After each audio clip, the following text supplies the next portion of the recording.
Estamos de volta com o nosso programa Metrópole nesta sexta-feira. A prenúncia aí de chuvas, né? Chuvas no interior do estado, chuvas no Ceará. Isso é muito bom. Isso é muito bom. Por quê? Porque nós estamos ainda no período chamado de pré-estação chuvosa, né? Ainda nós não entramos no período que chama-se período chuvoso, que vai de fevereiro a maio, né? Eu sou mais antigo, gosto do tempo em que a gente chamava esse período de inverno, né? Antes exatamente de se ter desenvolvimento da meteorologia, nós do interior, né? Eu não sou do interior, mas assim, as pessoas do interior, os profetas do sertão sempre chamavam de inverno, né? O nosso inverno é exatamente em fevereiro, nosso inverno. Mas hoje a gente não pode mais falar de inverno, porque dizem os meteorologistas, nós aqui do Ceará, nós do semiárido, digamos assim, que é exatamente essa faixa de estado que compõe o semiárido, nós não temos inverno, nós temos as 4 estações. Temos apenas uma estação chuvosa e uma estação seca, infelizmente. Bom, gente, olha, em 2024, fala de um dado aqui assustador, foram registrados no Brasil 2.472 denúncias de casos de intolerância religiosa através do Disque 100. Os números são do Ministério dos Direitos Humanos e da Cidadania. O número representa um aumento de 66,8% em relação às denúncias desse tipo feitas em 2023. É um problema isso aí, né? 2023 foi 1.481, agora só foram 2.400. Nós estamos recebendo aqui nos estúdios da TV Metrópole o pastor Renato Paiva. O pastor Renato Paiva é bacharel e professor em teologia. Pastor, muito obrigado por ter vindo ao programa, muito bom dia, seja bem-vindo ao nosso programa. Bom dia, prazer meu estar aqui com você, Marcos. Estamos à disposição para contribuir sempre que necessário. Pastor, a gente sempre conviveu, nós do Brasil, sempre convivemos com diversas religiões, é próprio do Brasil, a gente convive com diversas culturas. O Brasil é do tamanho quase de um continente, como se tivesse aqui diversos países, cada um com a sua cultura, não é? E não tínhamos essa agressividade de pessoas contra outras pessoas por motivos religiosos. A gente sempre ouviu falar de guerras e conflitos por motivos religiosos fora do Brasil, no Oriente Médio, mas agora a coisa está pegando aqui no Brasil também. A que você atribui também a esse aumento exatamente assustador da intolerância religiosa aqui no Brasil? Sim, que conste que esse aumento foi significativo em relação às denúncias, né? Aumentaram 66%, ou seja, um pouco mais de 66%, as denúncias desse ano em relação ao ano passado, Isso. no caso, 2024 em relação a 2023, né? Ainda nós não, exatamente, né? Nós não temos ainda esse apanhado especificamente de forma precisa, porque não acabou o ano, certo? Contudo, a intolerância religiosa e a perseguição sempre foi algo que fez parte da história da humanidade. Nós vemos isso, por exemplo, na própria Bíblia Sagrada, né? Jesus, por sua vez, foi morto por consequência também de intolerantes, pessoas que não estavam ali dispostos a assimilar ou a aceitar o discurso de Jesus. Nós podemos também utilizar como exemplo os apóstolos também, que foram mortos por consequência de intolerância religiosa, ou seja, eles não tiveram... Mais de 2.000, né? Exato, mais de 2.000 anos. E a história só vem se agravando. Por exemplo, que pasmem, né, aqueles que estão aqui nos assistindo. A religião cristã é a religião mais perseguida do mundo. Mais de 380 milhões de cristãos são perseguidos, certo, no mundo atualmente, tá? Então, para você ver o quão alarmantes são os números, né? E muitas dessas coisas se dão por consequência realmente das pessoas não estarem dispostas a lidar com o contraditório, né? Infelizmente acontece esse tipo de abusos por consequência disso. Infelizmente as pessoas querem que as opiniões delas predominem e sobressaiam sobre as outras opiniões e às vezes quando não conseguem ali ter um bom diálogo, né, acabam que partindo para a agressão, seja essa verbal ou até mesmo agressão física. Então, pastor, você coloca isso como uma coisa, não é que eu posso dizer natural, mas uma consequência do trabalho de evangelização, do trabalho exatamente de defesa da sua fé. Quer dizer, isso é mais do que intolerância, então isso é perseguição mesmo, como houve nos apóstolos e está acontecendo hoje aqui no Brasil? Na verdade é o seguinte, a gente precisa ser bastante equilibrado em relação a alguns aspectos, né? Há muito também de falhas por parte daqueles que se colocam numa condição de perseguidos, porque às vezes não é uma perseguição religiosa, às vezes é uma represária por consequência da maneira que o religioso se porta. Vamos dar um exemplo bem prático, né?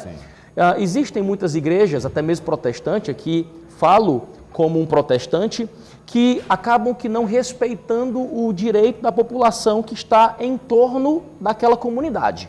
Às vezes com som alto demais, né, que acaba que desrespeitando o direito do outro de assistir a novela dele, de conversar à vontade com os seus familiares. Vou dar um exemplo prático em relação a isso. Quando nós iniciamos o nosso trabalho de igreja, nós iniciamos em um prédio alugado. Nós alugamos esse prédio e no primeiro culto o vizinho tinha bebido um pouco, né? Estava isso foi aqui em Caucaia? Não, isso foi no Conjunto dos Bancários, em Fortaleza. Certo? Porém, hoje nós migramos para Caucaia, no Guajiru. Nossa igreja atualmente está no Guajiru. Ali, perto ali do Jardim... Exato, Jardim Guanabara, Jardim Iracema, naquelas imediações, né? E no primeiro culto, o vizinho tinha bebido um pouco, estava sob efeito de álcool, não muito bêbado, mas ao findar do culto ele já chegou lá botando um bonequinho, como nós costumamos dizer aqui, né, no Ceará. E aí ele começou a questionar, rapaz, mais uma igreja de novo aqui nesse prédio, eu pensei que tinha me livrado, e etc, etc, etc. Eu não tinha entendido muito bem o que ele estava querendo dizer. E passou mais ou menos um período ali de 6 meses, e novamente nós nos encontramos. E aí ele me abordou, pediu desculpa, foi também ao findar de um culto lá pedir desculpa a todos os membros da igreja e falou assim, rapaz, me perdoe por tudo aquilo que eu falei aqui para vocês naquele dia. Eu imaginei que vocês eram mais uma igreja, né, que iria aqui tirar o nosso sossego. Mas vocês são comedidos, vocês respeitam o volume do som e etc. E eu não vejo nenhum problema. De sorte que quando a gente estava saindo de lá para se mudar para Caucaia, ele nos viu tirando os equipamentos, né, da igreja. Ele falou, rapaz, vocês vão embora por quê? Aí eu falei, não, é porque a gente comprou um terreno e tudo. Rapaz, não faça isso não, porque há alguma grande probabilidade de você abrir precedentes para uma outra igreja vir aqui e tirar o nosso sossego. Então, muitas vezes, as pessoas acabam colocando isso na conta da intolerância religiosa, quando, na verdade, o religioso ele está infringindo o direito do outro.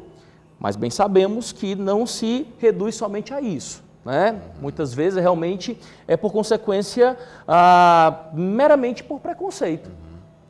Exemplo prático, estava evangelizando recentemente em um interiorzinho aqui, né, em Redenção, eu julgo como interior aqui, mais ou menos umas 2 semanas atrás, aproximadamente.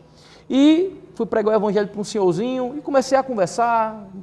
No início não falei que eu era protestante, né, conversando ali, desenvolvendo um bom diálogo. E aí depois que eu falei que eu era crente, ele, ixi, rapaz, tu é dos crentes, né? Então, já existe de alguma maneira, nos corações de algumas pessoas, um preconceito natural em relação a outro de outra religião. Ele nem conhece o que o outro crê, o que o outro pensa, a perspectiva do outro, mas, por sua vez, já tem uma ideia má formada, já criou alguns espantalhos, né, em relação à fé do indivíduo. Você é pastor, mas é também bacharel e professor de teologia, então conhece bem o assunto. Como é que se pode diferenciar entre a perseguição religiosa, aquela perseguição por conta que você não pode evitar, porque são coisas que você tem que falar, porque quando você evangeliza, quando você fala das coisas evangélicas, você não fala para agradar as pessoas. Foi por isso que Jesus Cristo foi crucificado, ele não falava para agradar as pessoas, ele falava o que deveria ser feito, falar.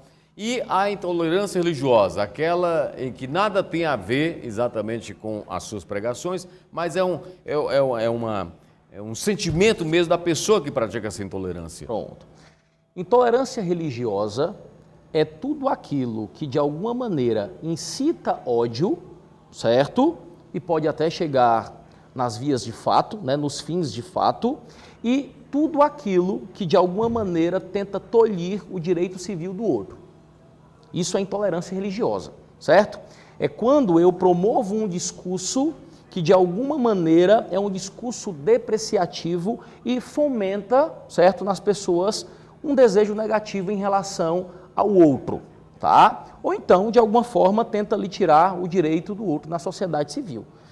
E a liberdade de expressão. O que é a liberdade de expressão? É o fato de eu ter liberdade de discordar de quem eu quiser e da fé de quem eu quiser discordar. Claro. Porque isso, cada religião tem a sua discordância em relação à outra. Até mesmo dentro da mesma religião, certo? Há discordância entre grupos daquele movimento.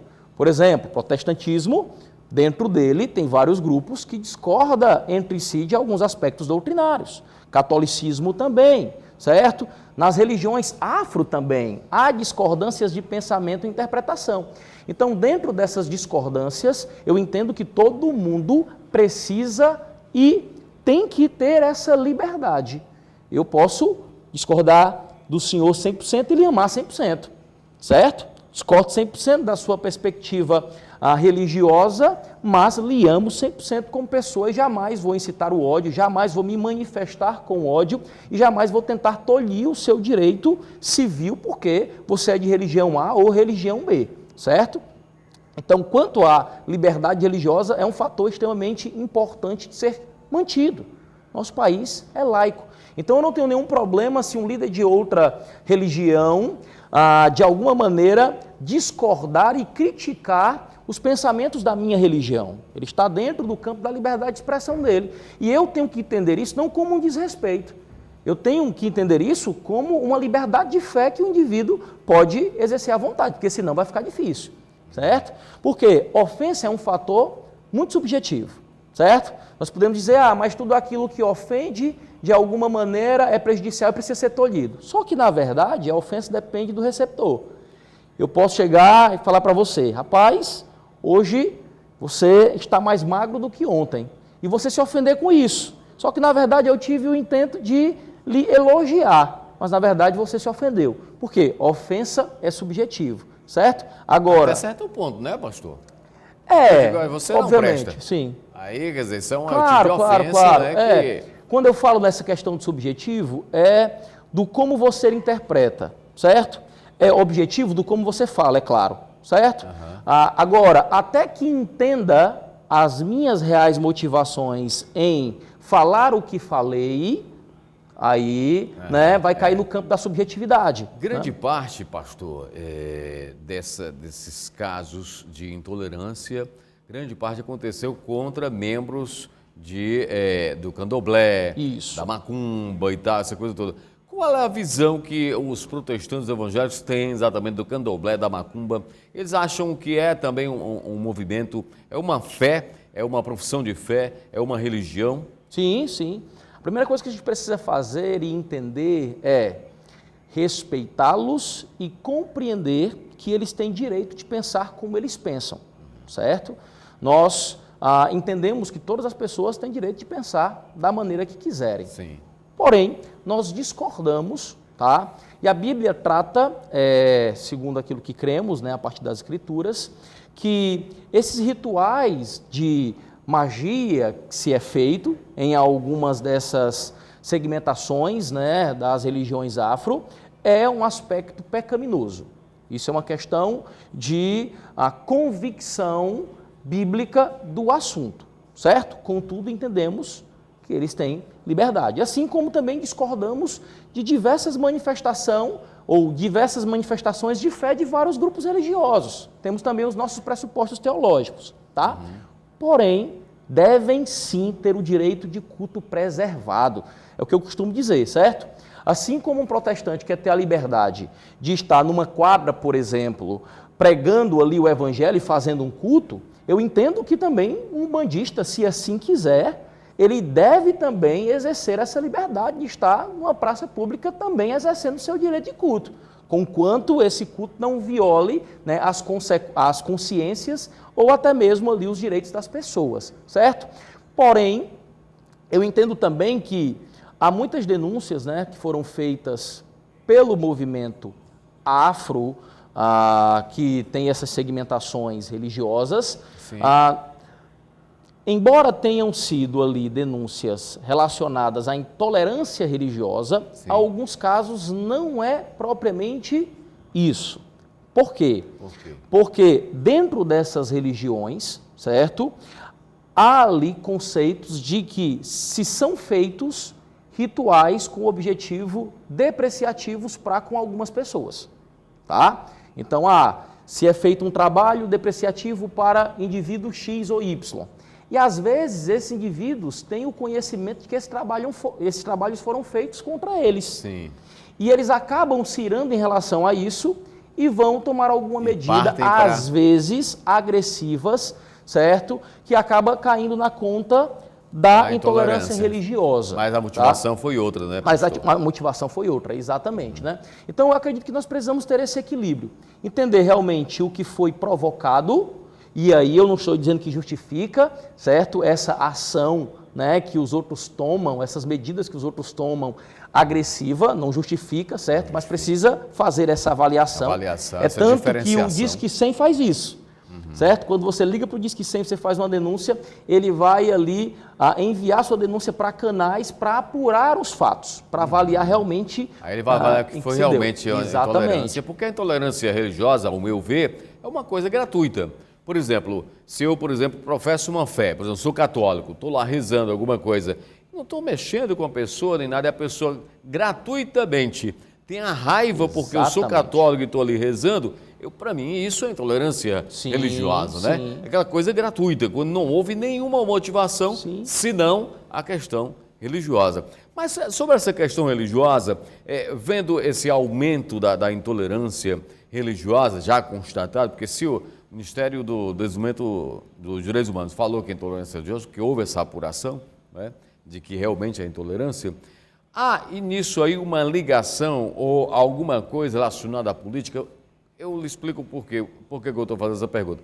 Antigamente, nunca se ouviu falar em campanhas políticas os candidatos a deputado estadual, federal, governadores, tanto da área legislativa quanto da área executiva, dificilmente falava em Deus, dificilmente falava em religião, a gente não sabia nem qual religião que ele professava, se era católico, se era evangélico, ninguém.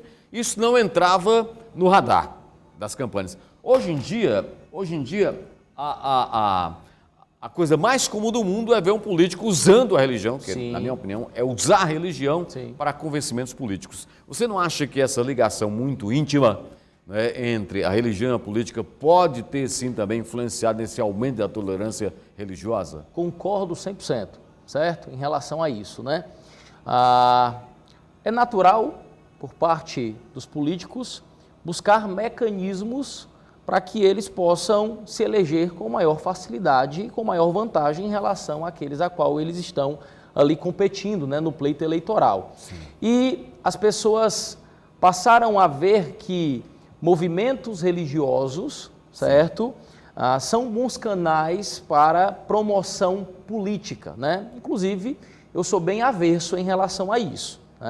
Embora eu entenda a importância do cristão se envolver na política, porque ele precisa, assim como um bandista, assim como um espírita, assim como todos cidadão precisam se envolver na política, certo? Eu entendo que as instituições religiosas não devem ser utilizadas com esse fim. E que, infelizmente, aqui eu falo e teço até mesmo uma crítica ao meio protestante, né, que muitos desses têm feito igreja de palanque político. A igreja, né, ela acabou que sendo um objeto de promoção política. E assim também se é feito em vários outros ambientes religiosos, né? Eu entendo que sim, essa polaridade política que nós estamos vivendo hoje, né, e partidos ali se abraçando a determinadas religiões, também tem fomentado essa intolerância religiosa em aspectos naturais, né? Tem aquele político que é dos protestantes, tem aquele político que é dos ubandistas, né? E acaba que aí havendo esse conflito não somente religioso, mas também político, e no final das contas acaba caindo na conta da religião. Em que aspecto da Bíblia, qual passagem bíblica, porque os evangélicos, ele lê muito a Bíblia, diferente de nós católicos, o evangélico, o protestante, ele tem a leitura da Bíblia como um hábito diário, né? Em que posição da Bíblia, em que trecho da Bíblia, em que passagem da Bíblia, ela fala exatamente da intolerância religiosa, ou se ela não fala, ou como ela fala que se pode evitar essa intolerância religiosa? Há alguma coisa na Bíblia nesse sentido? Assim, né? As Escrituras vão dizer que eu devo tratar o meu próximo assim como eu gostaria de ser tratado. A Bíblia diz, aquilo que você quer que os homens vos façam, faça você também. Ou seja, se eu quero que os meus pensamentos, os meus credos, certo? A minha manifestação cultica seja respeitada por outras pessoas, eu também devo dar o devido respeito ao outro em relação àquilo que ele escolheu crer, tá? Todo mundo tem liberdade de fazer o que nós chamamos de proselitismo, certo? Que é, estou entre uma conversa, tá? Entre pessoas e posso ali falar a respeito da minha fé e de alguma maneira ali tentar convencê-los na perspectiva prática de fé, certo? A pensar como eu penso. Tá. Há uma diferença de tentar convencê-los e de forçá-los a crer, é claro, né? E aí o forçar a crer, o violar a consciência do outro é que eu entendo também que é algo propriamente relacionado à intolerância. Mas está nessa perspectiva, certo? Se eu quero ter liberdade de pregar, eu quero que os outros tenham liberdade de pregar. Se eu quero ter liberdade de cultuar, eu quero que os outros tenham liberdade de cultuar, né? Se eu quero ter liberdade de crer dessa maneira, eu também devo querer e desejar que os outros pensem como quiser, né? Então, nesse aspecto é que a Bíblia nos estimula realmente a ser tolerantes. Encerrando nossa entrevista, agradecendo a sua participação, pastor, eu queria que você falasse um pouco da sua igreja. Perfeito. Não é? Qual é a sua igreja, onde funciona aqui em Caucaia e o que professa especificamente a sua igreja que a torna diferente das outras igrejas evangélicas? Sim, sim. Nós somos da Igreja Batista Fundamentalista Betel, certo? Nós nos reunimos no Guajiru, né, aqui na Caucaia, na rua Manuel Benedito, número 610, certo? Nós temos uma linhagem batista, tá? Nós nos diferimos de algumas igrejas evangélicas em vários pontos, mas pontos esses que nós entendemos como pontos secundários da fé. Existem os pontos primários, sim, certo? Que são aqueles que são inegociáveis, sim, que faz com que de fato nós enxerguemos outros indivíduos como não pertencentes ao nosso movimento religioso. Sim. Existem os pontos secundários, né? Que é a manifestação contemporânea dos dons, como se dá ou se não se dá, né? Que é a forma de batismo, qual é a forma que nós entendemos como bíblica, certo? Como é a escatologia, ou seja, como nós temos de perspectiva em relação às coisas do fim, como se darão as coisas do fim, né? Então, exatamente, dos fins dos tempos, né? Quando Jesus virá, quando estabelecerá o seu reino milenar, enfim, né? Coisas que nós entendemos que são secundárias, que não nos faz, de alguma maneira, ser uma outra religião, né? Então, somos protestantes porque cremos em doutrinas que são essenciais para o protestantismo, mas temos realmente divergências doutrinárias secundárias aí em relação a várias outras, que aí é algo bem mais amplo, nós precisaríamos pelo menos aqui de umas 2 horas para estarmos comentando sobre. Pastor, prazer recebê-lo aqui no programa. Prazer foi todo meu. Muito obrigado pela sua participação e assim, parabenizo pela forma como o senhor não somente professa sua fé, mas como o senhor também enxerga também a profissão de fé das outras religiões. Parabéns, muito obrigado. Obrigado. Prazer foi todo meu. Olha, gente, crianças e adolescentes podem ter problemas visuais e auditivos que passam despercebidos pelos pais. Atenção, hein? A Comissão de Assuntos Sociais propõe mudanças na lei para facilitar o diagnóstico nas escolas. O colegiado também aprovou pensão alimentícia para vítimas de motoristas alcoolizados. Acompanhe essa reportagem da TV Senado. Vamos lá. Os senadores da Comissão de Assuntos Sociais querem incluir no Código de Trânsito Brasileiro pensão alimentícia mensal em decorrência de mortes ou lesões corporais provocadas por condutores alcoolizados. A matéria vai agora à análise da Comissão de Assuntos Econômicos. Infelizmente, o trânsito do Brasil, o país é o 3º que mais mata no mundo e o custo desses acidentes quem paga é a sociedade. E problemas visuais e auditivos dos estudantes da educação básica vão estar destacados na Lei de Diretrizes e Bases. Com a alteração aprovada nesta quarta-feira, fica assegurada na LDB o direito à assistência oftalmológica e audiológica da pré-escola ao ensino médio. A matéria segue para análise da Câmara dos Deputados. Os erros de refração e a deficiência auditiva, com certeza, atrasa a aprendizagem, Humberto.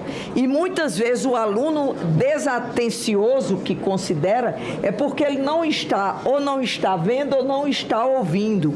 Esse é um projeto grande, é salutar. No caso visual, se uma criança não faz um exame de refração até os 7 anos de idade e tem o que a gente chama de anisometropia, uma visão normal no olho e um grau alto de baixa visual no outro olho, passados os 7 anos, senador Zenaide, advém aquilo que a gente chama de olho preguiçoso, que é a ambliopia, que é uma das causas de cegueira importante no mundo, por falta só de correção. Uma criança que não tem acesso a um exame precoce, ela vai levar durante a sua vida toda aquele problema.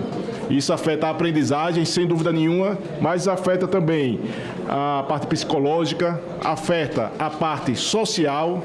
Ela se sente diferente de outras crianças. Se uma criança de 5 anos, por exemplo, recebe os óculos em seus primeiros anos escolares, ela continuar usando até os 18 anos, ela terá ao longo da sua vida uma renda, em média, 78% maior do que se nunca tivesse corrigido a visão. Então, às vezes, a gente olha para uma situação e não vê outra.